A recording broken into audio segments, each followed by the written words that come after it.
తెలుగు సాహిత్య విస్తరికి స్వాగతం. నా పేరు డేగల అనితా సూరి. ఇవాల్టి కథ శీర్షిక కార్పొరేట్. ఈ కథ ప్రజాశక్తి దినపత్రిక ఆదివారం అనుబంధంలో 21వ తేదీ ఏప్రిల్ 2019న ప్రచురింపబడింది.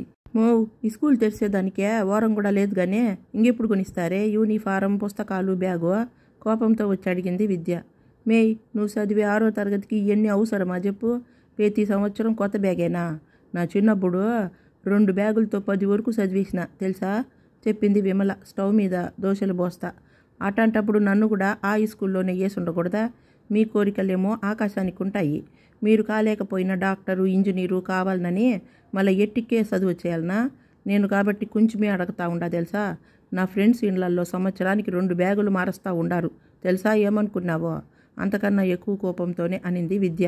పిట్ట కొంచెం కూతగనమని ఏలేడు లేవు యాడ్నుంచి నేర్చినావుమే ఇన్ని మాటలు అంటా ఉంటే వచ్చినాడు విద్య వాళ్ళ నాయన బాలాజీ. పోయిన సంవత్సరం యూనిఫారం బాగానే ఉంది. ఇప్పుడు వచ్చిన ప్రిన్సిపాల్ మేడం యూనిఫారం వేరేది మార్చింది కదా. ఇదొక కొత్త ఖర్చు. అయినా ఏం చేయాలా? ఆఫీసులో అటెండర్ వెంకటేశుల్ని వడ్డీకి డబ్బులు అడిగిన. రేపు అన్ని కొనిస్తానులే అన్నాడు ఉసూరుమంటూ సోఫాలో కూలబడి. కొత్త యూనిఫారాలు, రోజు వేసుకునేవి 2 జతలు, శనివారం డ్రెస్సు 1 జత, కొత్త సాక్సులు, బెల్టు, టై, షూలు, పుస్తకాలు, క్యారేజీ బ్యాగు, టిఫిన్ డబ్బా, వాటర్ బాటిలు, రిబ్బెన్లు అంట అన్నీ మర్నాడు తండ్రి కూతుళ్ళు కొనకచ్చిరి. ఓయమ్మో బోలే గుందిమా ఇవన్నీ, నన్ను కూడా ఆ స్కూల్లో వేయచ్చు గదే. తల్లితో కలిసి బాలాజీ ఇంటికి పనికొచ్చిన లావణ్య టేబుల్ మీదున్న వాటన్నిటినీ చూస్తా అడిగింది. ఉట్టికి ఎగరలేనమ్మా, స్వర్గానికి ఎగిరిందని. పనోళ్ళకి యజమానులకి తేడా లేదా? ఏళ్ళకేళ్ళు నిలబెడతానే సంపాదించే సారే వడ్డీలు తెచ్చి పిల్లని చదివిస్తా అంటే మనమెక్కడ దొంగలు దోలాలనే తల్లే అంటా ఇసుక్కునింది గవర్నమెంట్ స్కూల్లో చదువుకునే కూతుర్ని మునెమ్మ.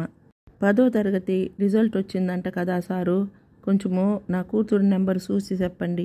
తెల్లారితో రోజు కంటే ముందే కూతురుతో కలిసి వచ్చి బాలాజీని అడిగింది మునెమ్మ. అప్పటికే విమల, విద్య కూడా పేపర్లోకి చూస్తున్న బాలాజీ వంక ఆసక్తిగా గమనిస్తుండారు. ఏది టత్యా నీ కూతురు నెంబరు అంటా తీసుకున్నాడు బాలాజీ. అతని ముఖంలో రంగులు మారటం చూస్తూ ఉంటే నలుగురికి బీపీ పెరగటం మొదలైంది. లాస్టుకి తలెత్తి నీ కూతురు ఫస్టులో పాస్ అయింది మునెమ్మ అనేసరికి దాని ముఖం 1000 ఏళ్టుల బల్బు మాదిరితో విరిసిపోయి కూతుర్ని గట్టిగా పట్టుకొని ముద్దులు పెట్టేసింది. విమల చేతిలోని స్వీట్ డబ్బాలో నుంచి లడ్డు తీసి లావణ్యతో పాటు అందరికీ ఇచ్చి తను నోట్లో వేసుకునింది. పని ఆవిడ కూతురే పాస్ అయితే నా కూతురు ఇంకే ర్యాంకులో పాస్ అయిందో అనుకుని, కానీ మన విద్య ఫెయిల్ అయింది మాడిపోయిన ముఖంతో అన్నాడు బాలాజీ. విమల గొంతులో లడ్డు పచ్చెలక్కాయలా మింగుడు పడకుండా అయిపోయింది. నిజమేనండి, మీలాగే అందరు పేరెంట్స్ వేలకు వేలు పోసి స్కూళ్లలో వేస్తారు. కానీ డబ్బులు కట్టినంత మాత్రాన సరిపోతుందా? ఇంట్లో మీరు చెప్పాలి. నిజానికి నేనే నా కూతురికి ఇంట్లో మ్యాథ్స్కి ట్యూటర్ని పెట్టించా. ట్యూషన్కి పంపించకుంటే ఎలాగండి? ఇక ఇంగ్లీష్ మీడియం అయినా అంత ఫ్లూయెంట్గా మాట్లాడడం లేదంటే అది కూడా మీ తప్పే.